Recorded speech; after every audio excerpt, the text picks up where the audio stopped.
Guardate, il problema del cyberbullismo è molto delicato.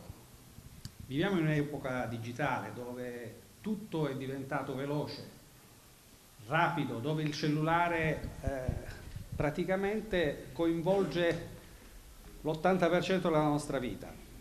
Ci sono grandi opportunità, ma al contempo grandi rischi.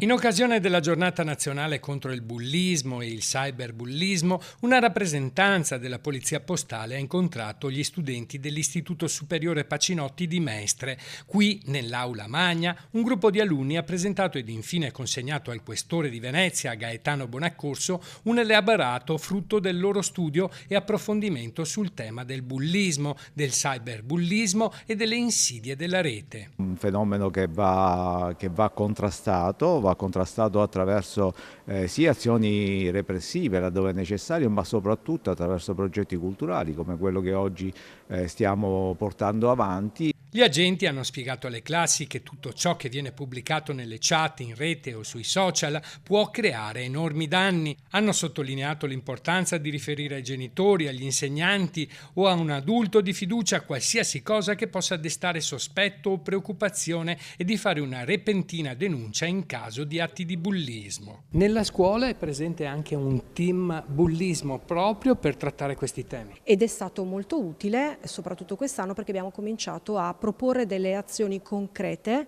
proprio per gestire le questioni anche più piccole, per evitare che poi diventino invece questioni molto più importanti. Attualmente gli episodi di bullismo e cyberbullismo sono in aumento, ma le denunce scarseggiano, spesso per paura di peggiorare la situazione facendo la spia. Questo progetto importante si chiama Non restiamo a guardare, cioè invitare gli altri alla denuncia del problema e non all'indifferenza.